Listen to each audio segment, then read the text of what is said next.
Oke guys, welcome back to Daily Charting with Toshi, di mana kita akan daily chart your favorite cryptocurrencies. Oke, dan sekarang kita masuk ke DCWT sesi kedua, di mana di sesi kedua ini kita akan lebih fokus ke pembahasan komen dan juga akan ada charting altcoins. Tetapi sebelum kita sampai sana, kita akan lihat dulu kondisi Bitcoin ya. Jadi untuk kondisi Bitcoin dibandingkan dengan tadi pagi lebih oke, walaupun belum terjadi reclaim ya, otomatis lah, belum sehari ya. Jadi besok penentuan nih, apakah Bitcoin reclaim dan ada kesempatan untuk ya maybe menuju lagi ke 57.000 atau ke reject dan lanjut membuat lower low yang mendalam. Mungkin lebih penting lagi adalah weekly close lusa hari Senin ya. Apabila hari Senin weekly close-nya itu di bawah dari 55.800-an, artinya Bitcoin kembali membuat lower low begitu ya. Jadi ini berarti pecah strukturnya cuma gocekan, dan gocekan yang sadis sebenarnya kalau sampai Senin ya. Lagi-lagi kita masih ada waktu sehari lebih 15 jam. Bisa banyak hal terjadi dalam waktu satu hari 15 jam. Tapi andaikan weekly closing di bawah dari 55.800-an, artinya ya jelas struktur kembali lagi lower low, lower high begitu ya. Dan kalau sampai kayak gitu juga berarti gila nih, fake outnya bikin banyak orang banyak yang nyangkut juga kalau gitu ya, kalau gue lihat. Soalnya ada juga yang beberapa kemakan dari rally di sini. Pentingnya kita untuk menunggu konfirmasi ya. Gue udah bilang berkali-kali, reclaim adalah 50%, belum 100%. Reclaim dan mantul itu baru 100%. Seperti contohnya di sini ya. Lalu kalau ambil lagi reclaim dan mantul tuh paling bagus mungkin yang paling recent adalah di sini di 2021 ya. Reclaim ya, dia retest dulu, mantul ya. Itu yang kita tunggu. Oke, takut kelamaan, langsung aja kita masuk ke pembahasan komen. Yang pertama itu dari Muhammad Bahrudin ya. Kalau di masa-masa candle menurun ini, kesempatan kita buat beli kripto dengan harga di bawah pasar atau diskon. Emang kalau tiap bulan September gini selalu bearish, tapi di bulan Oktober dan November kita bisa merayakan hasilnya meski cuma 2-10%. Daripada ketinggalan, intinya harus TA, jangan kayaknya harus DCA, jangan all in mungkin ya. Bener, setuju. Dan September lagi-lagi ya, bukan berarti pasti selalu merah, selalu bearish, enggak juga. Tapi secara statistiknya tuh kalau nggak salah 8/3 gitu ya. Berarti kan ya kalau lu ngerti probability, ya jangan ambil yang odds-nya seperti itu kan. Jangan berpikir bullish di masa-masa yang 8/3. Begitu. Ya kebalikannya sama kayak di bulan Februari kalau nggak salah atau Januari, di mana statistiknya cenderung bullish. Ya jangan lu maksain, wah gue pengen bearish di bulan itu. Ya lu kayak melawan data aja kalau seperti itu. Kalau melawan data, statistik, dan fakta, seringnya salah. Begitu. Nggak selalu, tapi seringnya salah. Next dari Alhamdulillah 27 ya. Alhamdulillah, jadi double ya. Dari bro Alhamdulillah, langsung Alhamdulillah juga dibukanya ya. Alhamdulillah setelah profit dikit-dikit ya, dan yang penting gak rugi. Semakin penasaran dengan ilmu Mak Toshi. Sehat selalu Mak dan tim. Thank you. Ya kan? Mulai pelan-pelan profit. Ya, jadi itu, pikirin dulu resiko, nggak rugi dulu, baru pelan-pelan berkembang. Jangan langsung, wah gue pengen untung pokoknya sebulan berapa persen atau sehari berapa persen. Itu kayak bayi langsung disuruh salto begitu ya. Padahal kan harus merangkak dulu, jalan dulu, lalu bisa lari, baru loncat dan seterusnya. Jangan bayi langsung disuruh backflip. Ya disuruh backflip ya bayinya kemungkinan jatuh atau kena kepalanya mati mungkin ya. Jadi itu mungkin yang sering kali terjadi di markets. Orang mikirin profit dulu, padahal profit itu harusnya step ke berapa. Ya harusnya ada banyak proses dulu baru profit. Next dari Vivi ya. Khobah bang. Khobah apa ya? Khobah bang, turun beli, makin turun beli lagi semoga 2025 melonjak tinggi. Amin. Pas banget pas gajian makin turun. Wah, ini mantap nih. Jangan-jangan setiap kali Vivi gajian turun market nih. Kalau gitu pas banget, asik ya. Jadi nggak perlu ditahan-tahan gitu ya. Oke, next dari Juragan Lembu ya. Siap-siap peluru 75%. Untuk sekarang mental lebih baik lagi setelah ngikutin Bang Toshi. Cuma berhenti dulu di CA, sekarang tukar jadi sniper. Turun tembak, tapi masih ikut planning Toshi. 50%, 75%, 100%. Mantap ya. Makasih Toshi and tim. Thank you juga ya, thank you buat lo yang terus dia nonton, karena lagi-lagi menurut gua yang salah satu paling penting selain dari ya yang biasa ya seperti 3 golden rules, lalu apa namanya jangan mikirin dulu profit tapi jaga resiko dulu. Yang penting lagi adalah konsistensi gitu. Karena kalau nggak konsisten, ujung-ujungnya jatuh lagi begitu. Mantap ya konsistensinya. Next dari Kentar 193, 52,2 udah kesentuh. Maaf Bang, ingin tanya, masih memungkinkah bisa menginjak ke 47.000? Kalau ngomongin statistik ya, seperti yang gue bilang, level kepedasan ya, kita udah bahas bisa 50%, bisa 30%, bisa 70%. Kalau kita ngomongin 30% kan udah kena kemarin nih. 30% tuh di daerah sini nih, daerah ya 50.000 lah kurang lebih ya. Nah, untuk daerah 50% itu di angka sini ya, di angka 36.000. Jadi angka 47.000 menurut gue mungkin aja karena statistically speaking, apalagi kalau kita ngomong secara monthly nih ya. Setelah Bitcoin overheated ya, di sini cuma 6 kali aja koreksi 50%. Di sini 1 2 3 4 5 ya 5 bulan berturut-turut bullish. Ini bukan diskon lah ya. Koreksi lagi 50%. Jadi ya menurut gue 50% mungkin aja. Apalagi kalau sampai di US kena economic downturn or even worse, recession. Kalau itu terjadi, menurut gue 50% sih harusnya di tangan. Gitu ya, karena fundamental kalau resesi, S&P dan lain-lain pun lu bisa lihat sendiri semuanya cenderung berantakan. Begitu kalau sampai terjadi resesi. Ya, kurang lebih seperti itu. Jadi ya statistically speaking memungkinkan aja ke sana ya. Next dari Cute Cat. Wah, pencinta kucing juga nih kayaknya ya. Aku udah follow channel ini dari 2021. Wah, OG nih ya. Kalau nggak salah ya bener dari 2021 gua. Tiap hari dulu nontonin. Nah, baru 2-3 bulan ini mulai rutin lagi. Awalnya ragu soal BTC bakal turun ini. Tapi karena aku bodoh, ya nggak bodoh lah, mungkin belum tahu aja gitu ya. Aku ngikut, akhirnya set buy di 54K dan ke hit. Berarti valid, kamu smart bro, gas. Sebenarnya gini, tinggal kita terus disiplin. Kita disiplin, liatin data gitu. Kalau dibilang bosen, kadang-kadang bosen. Tapi ya jujurnya menurut gue pribadi ya, real investing itu nggak penuh adrenalin. Begitu. Kalau sampai penuh adrenalin, jangan-jangan bukan investasi, tapi ke judi. Gitu. Jadi, konsisten, when it gets boring ya, memang it's supposed to be a bit boring. Begitu. Karena ya ini bukan di Dufan. Begitu. Ya. Mantap. Next dari Krasion ya. Betul bang, aku kemarin posisi spot di BTC 55.000 dengan ekspektasi bakal retest 56K. Ternyata malah ke 52K dan sekarang masih nyangkut. Untungnya aku nggak beli di posisi atas-atas banget. Yang penting DCA bro, nggak apa-apa ya. Jangan sampai berpikir gini, ini garis kalau ketembus mati, ini mati. Enggak. Makanya kita putuskan untuk peluru dibagi sampai 10 kali gitu ya. Supaya apa? Supaya banyak. Kita bisa terus akumulasi. Sehingga harga rata-ratanya bisa turun. Karena sekali lagi kita bukan dewa. Kita nggak bisa kita nggak bisa bilang, ini last bottom. Berapa banyak? Orang yang bilang, ini last bottom turun lagi. Last bottom turun lagi. Yang mungkin jadi permasalahan adalah saat orang bilang last bottom, orang berpikir udah nih kesempatan terakhir, all in. Nah, masalahnya last bottomnya udah 10 kali. Gitu. Nah, itu yang kacau. Jadi janganlah berpikir kita bisa tahu di mana spesifiknya akan berhenti. Ya. Tugas kita adalah bereaksi terhadap market. Bereaksinya dengan cara apa? Dengan melakukan DCA dengan bijak. Gitu ya. Oke, next dari murid Bang Toshi. Tinggal pasang alarm di harga buy limit. Turun lagi ke support, beli lagi. Semakin ke bawah, semakin besar alokasinya. Makasih bang, udah mau memahamkan kami yang susah untuk paham. Jujur gaji bulan ini gue baru paham tentang DCA. Bulan-bulan kemarin gue nonton TCI tapi masih belum paham dan buru-buru untuk beli banyak. Jadi gampang kehabisan peluru. Insya Allah bulan ini nggak ada lagi gegabah. Abang ini jenius, rasional dan realistis. Ya, waduh, thank you ya.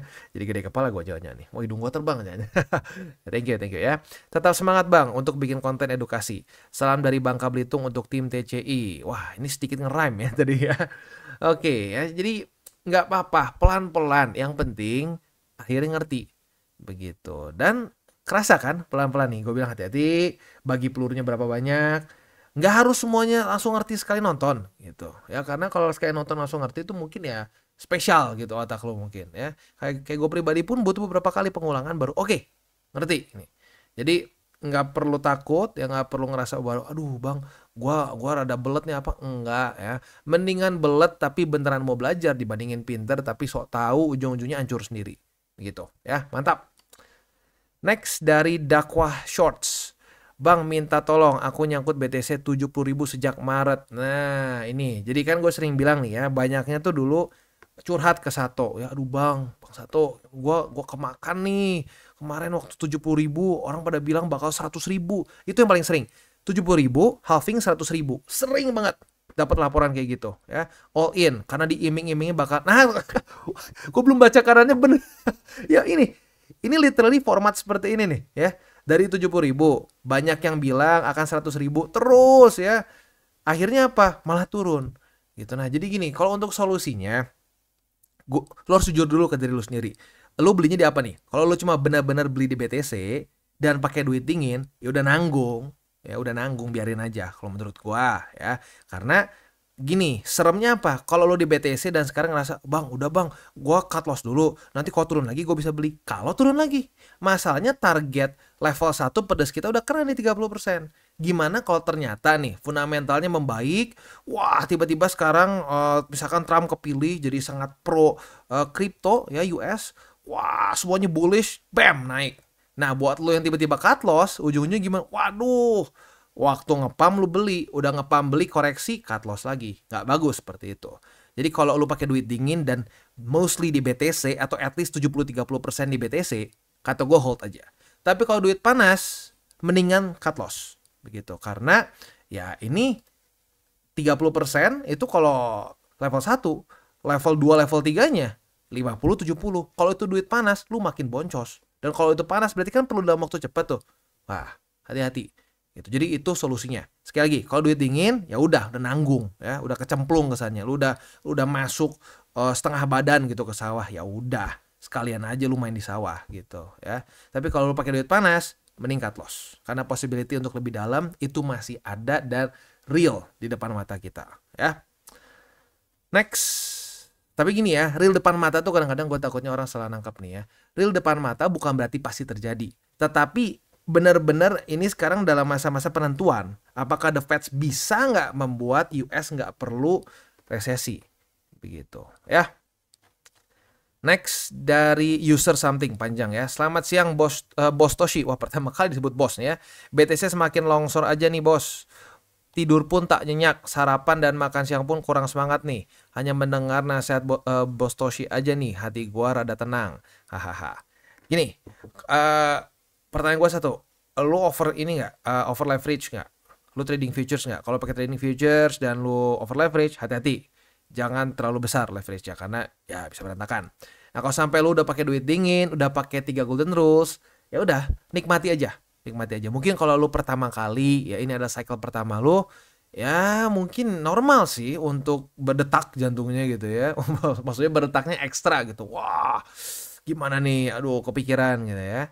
Tapi ya selama lu banyaknya, ya nggak banyaknya lah. Asalkan lu 70-30% di BTC-nya ya, BTC 70%, harusnya aman-aman aja, tenang-tenang aja karena lu punya anchor yang lumayan.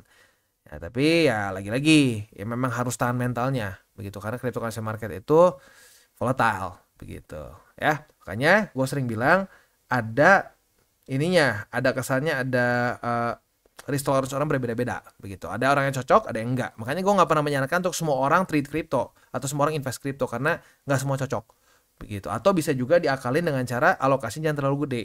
Gitu. Semakin banyak tanggungan kita, semakin kecil alokasi kita ke kripto karena volatility-nya yang tinggi gitu ya. Next dari Evan Rashid ya. Channel 11 sudah berfatwa dengan memasangkan baliho thumbnail besar 2025 kripto naik oke, 100x. Saya hanya bisa tertawa melihatnya.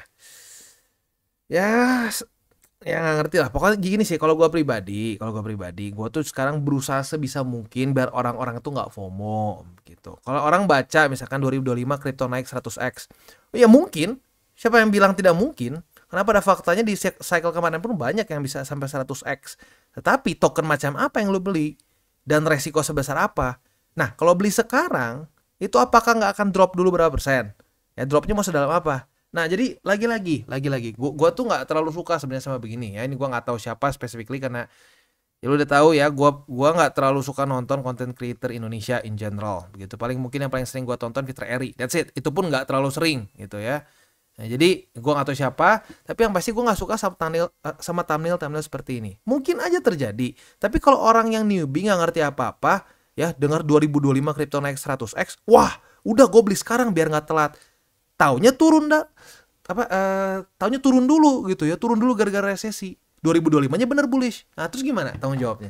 Nah, itu yang gue nggak suka. Gitu tuh tuh bikin orang FOMO gitu loh. Ya, udahlah ya. Jadi memang ya tinggal kita sendiri lah. Kita harus pintar-pintar memfilter konten mana yang harus kita tonton, mana yang tidak kita tonton gitu ya. Next. Kayaknya udah nih.